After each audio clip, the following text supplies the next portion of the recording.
Bismillahirrahmanirrahim. Assalamualaikum warahmatullahi wabarakatuh. Selamat pagi kawan-kawan petani semuanya. Semoga senantiasa sehat ya, dalam lindungan Allah SWT, dan usahanya diberikan kelancaran, rezekinya barokah semua, amin ya rabbal alamin. Oke, kali ini saya akan mereview insektisida lagi ya. Mereknya adalah Oristin 100 IC ya. Ini artinya dia mengandung bahan aktif yaitu 100 gram per liter. Bahan aktifnya adalah sipermetrin ya teman-teman. Kalau teman-teman mungkin sudah kenal yang namanya sidametrin dari Petro itu, kemudian ada yasitrin ya, kemudian ada hoki dan sebagainya. Nah, ini adalah penantang baru teman-teman. Ini namanya Oristin. Jadi ini ya namanya persaingan bisnis di dunia pestisida. Maka setiap pabrik itu akan memunculkan barang-barang baru dan memberikan kualitasnya untuk petani teman-teman. Jadi nanti biar petani yang menentukan pilihan gitu ya. Nah, ini bisa dicoba teman-teman, alternatif. Mereknya Oristin ya, 100 EC, bahan aktif sipermetrin 100 gram per liter, yang mana artinya dalam 1 liter larutan ini maka mengandung sipermetrin 100 gram gitu ya teman-teman.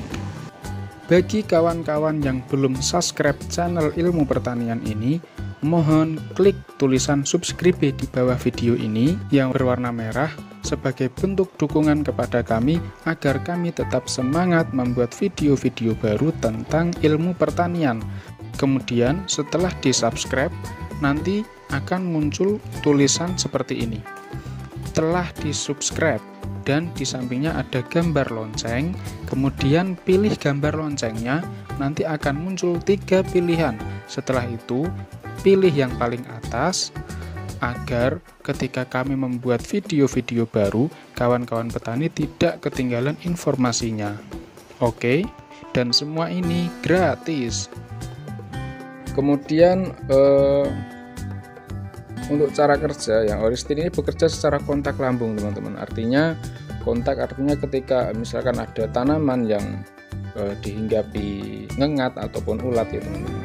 Ketika kita spray menggunakan larutan ini ya, kita spray dan kabutnya itu mengenai bagian luar ataupun kulit ya, kutikula dari ulat itu misalkan, atau mengenai tubuh dari serangga ini, maka dia akan mengalami reaksi-reaksi ya, yang mana dapat menghentikan pergerakan ataupun kehidupan dari serangga tersebut teman-teman. Itu artinya bekerja secara kontak, artinya ketika terkena langsung mengalami reaksi, itu artinya kontak.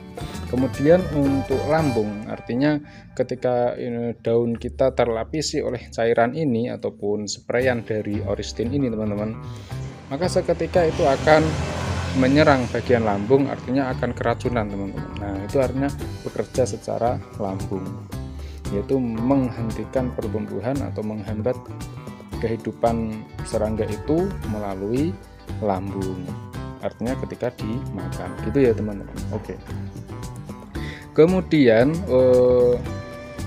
untuk manfaatnya ya, di sini hanya tertera satu komoditas tanaman yaitu kubis teman-teman.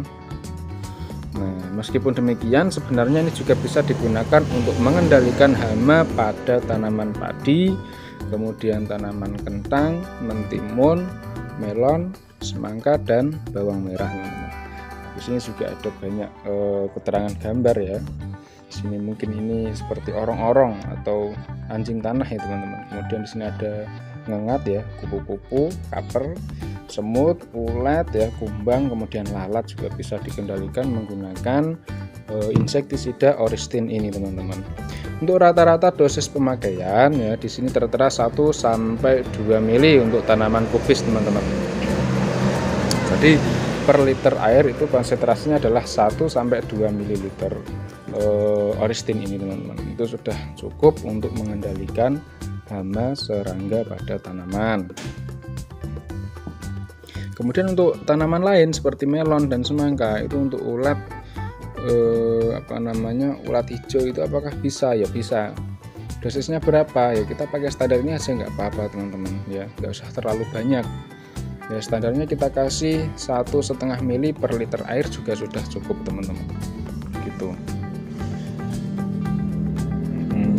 kurang lebih seperti itu. Cuman kalau untuk tanaman yang berdaun tipis ya, seperti misalnya bawang merah ya kan, itu daunnya kan strukturnya tipis teman-teman. Nah itu kita cukup menggunakan 1 mili per liter air. Artinya untuk satu tangki 16 liter ya, itu kita cukup menggunakan 16 mili Oristin ini teman-teman, gitu ya. Itu sudah mampu untuk mengendalikan, ataupun dikasih maksimal saja 20 mili per liter untuk maksudnya 20 mili per satu tangki 16 liter untuk mengendalikan ulat ataupun ngengat pada tanaman bawang merah. Apakah ini bisa dicampur dengan insektisida lain, misalkan seperti Presa ataupun Brofrea? Bisa saja teman-teman ya. Nanti untuk menghemat penggunaan obat-obat yang mahal seperti Brofrea, itu Brofrea kan penggunaan 10 mili per tangki ya teman-teman ya, 10 mili atau mohon maaf itu 20 mili per tangki untuk Brofrea. Nah itu kita bisa kasih 10 mili teman-teman. Jadi Brofreanya kita turunkan dosisnya ya, kita gunakan 10 mili saja. Kemudian ini kita kasih Oristin setengah dari dosis anjuran, misalkan dikasih 10 mili juga gitu. Itu nanti sudah bisa mengendalikan ulat teman-teman, gitu ya. Jadi kalau misalkan kita mau mencampur insektisida satu dengan yang lain ya kan, itu dosisnya jangan disamakan dengan dosis pada label. Karena apa? Ini dosis penggunaan tunggal teman-teman ya. Kalau kita gunakan yang lain, misalkan kita campur, maka kita harus mengurangi konsentrasi formulasinya teman-teman. Gitu, agar apa? Agar tidak terjadi stres pada tanaman, sehingga tanaman bisa tetap tumbuh sesuai fasenya gitu ya. Jadi tidak mengalami misalkan tumbuh kerdil dan sebagainya, pucuk kuning ataupun daunnya keriting seperti itu teman-teman. Jadi penggunaan pestisida yang berlebihan itu sebenarnya dapat mengganggu pertumbuhan tanaman teman-teman. Itu. Maka kita harus bijak menggunakan pestisida. Jadi kalau ada pertanyaan bisa ditulis di kolom komentar di bawah ini teman-teman ya, dan akan kita jawab jikalau ada waktu luang dan ada kesempatan teman-teman. Kemudian untuk pemesanan, info pemesanan bisa menghubungi nomor berikut ini teman-teman ya.